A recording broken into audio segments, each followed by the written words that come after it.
The views and opinions expressed on this program do not necessarily reflect those of the advertisers, owners, or management of Pacific Telestations, LLC. For comments, opinions, and questions, please email Jess Lujan at jessthebuzz@gmail.com.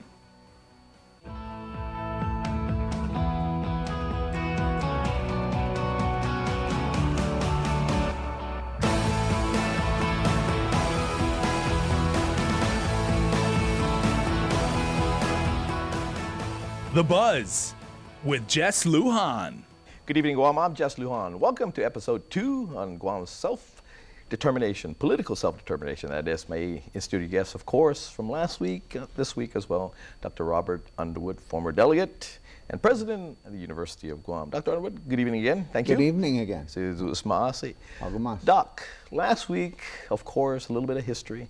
This week, some history of yourself and how you became involved in, again, Guam's quest and the Chamorro identity and its quest for self-determination. Well, it's kind of hard to sort out. You know, I was raised by parents who I think were very independent-minded, and you know, I lived part of my life in the States as a child. I left Guam when I was 9. I came back when I was 15 to go to JFK. In that time period, my parents... Tumon Senior High School. In the beginning, and then JFK, unfortunately. But I think both my mother and my father were kind of not, I wouldn't call them, they were just people who didn't follow whatever everyone else was doing. So whatever it was that we thought about, they wanted to argue about it, and so there were a lot of arguments and conversations, and my father would, you know, like to talk about, you know, Guam identity and Chamorro identity. So the fruit doesn't fall too far from the tree. No, and it wasn't like he was, you know, for independence or anything like that. He just got us to think about it in very large terms. And my mother as well. My mother would always, you know, has a story that would always kind of be of interest. Like she would, one time she was challenging this woman who was from the States and saying, how come you're registering to vote? And this is just, my mother wasn't challenging her right to vote. She's just, why are you doing it? Provoking it, you know, she goes, why are you registering to vote? She said, well, Mrs. Underwood, you lived in the States for a long time.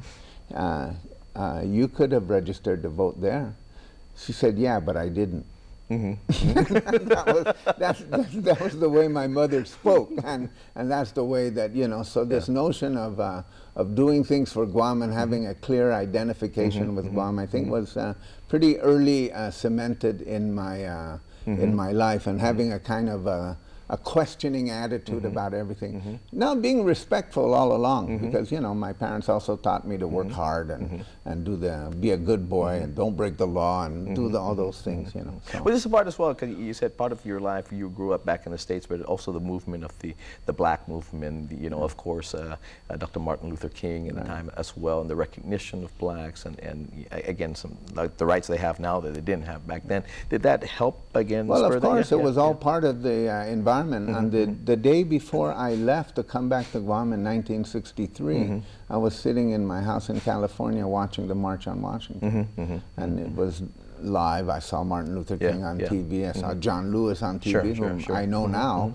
as personally. So it had a big impact. And when I went back to go to college in the late 60s, of course, you had all the movements of the 60s. You had the anti-war, you had the Chicano movement, you had the brown power, black power, all the yellow power, you had red power. Flower power. Flower power. Everybody was powerful, but apparently not enough. Not but and then when I came back to Guam, I didn't make a direct connection to it, but I did kind of provoke people as to what is our status in terms of our language, what is our status in terms of our culture. So language for me was always key, because no matter what happened, even though I lived a long time in the States as a child, I always had some fluency in Chamorro. So it was really important for me to kind of understand why others who were my age didn't have the same fluency. What the hell were you doing with your time when you were here? So that really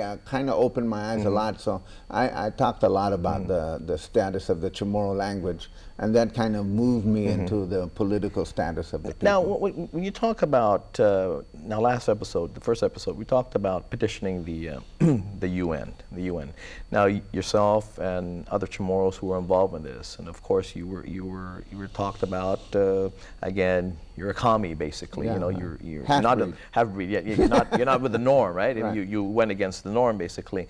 So what prompted you and the other Chamorros again to petition the United Nations, when most people, of course, at the time, pero ano United Nations? Komunistas tinatawag. Yeah. So describe that. I don't know what the others' motivation, but my motivation was pretty clear. I think it was, I finally kind of understood the relationship between remaining on the decolonization list and having a forum from which to argue and articulate a case for Guam and the Chamorro people. So I made that case. I made that leap. You know, there were, and remember, this was at the time of the Cold War when I went to the United Nations.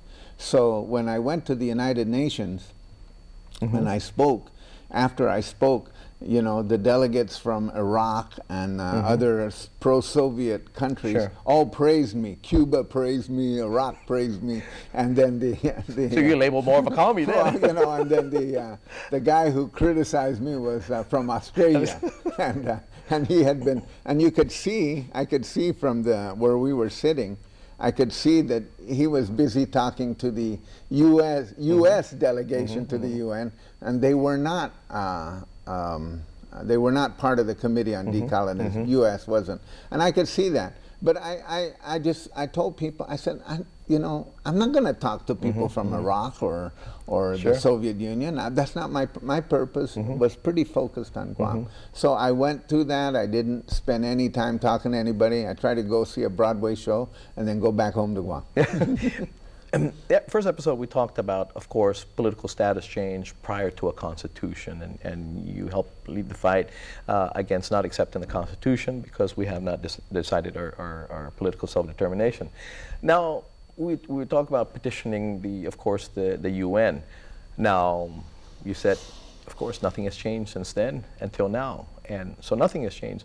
So do you still think it important again, because we're still now asking, I mean, we've gone to Congress, we'll talk later on in another episode about, you know, what route should we take from this. But do you still think it's important that we still pursue the UN route, the international court route, basically? Right. Well, it's a forum. See, I never disguise the fact that the ultimate authority resides in Washington, D.C. But there's an international conscience that's associated with the United Nations. And it's always important to point out to our fellow American citizens that the UN Charter is a U.S. treaty. You know, the Article 73 is an obligation that the United States took willingly about to cultivating the political development of Guam. So this is a treaty obligation. It's not something that's just that we made up and that the Committee on Decolonization made up, or the Soviet Union made up, or enemies of the United States made up in the UN. Of course, enemies of the United States will exploit it, but my understanding of it is always that this is a forum. Don't give it up, because you know, why would you, if you have if you're going into a struggle and you have 4 tools available to you, why would you willingly give up one tool? And this is a major tool.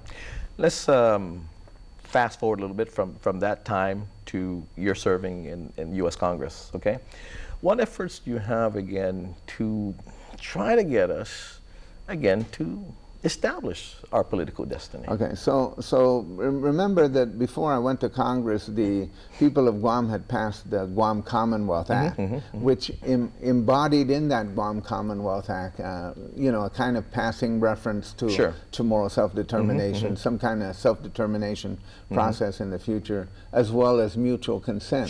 So when I saw my obligation in going to Congress was to try to pass that act.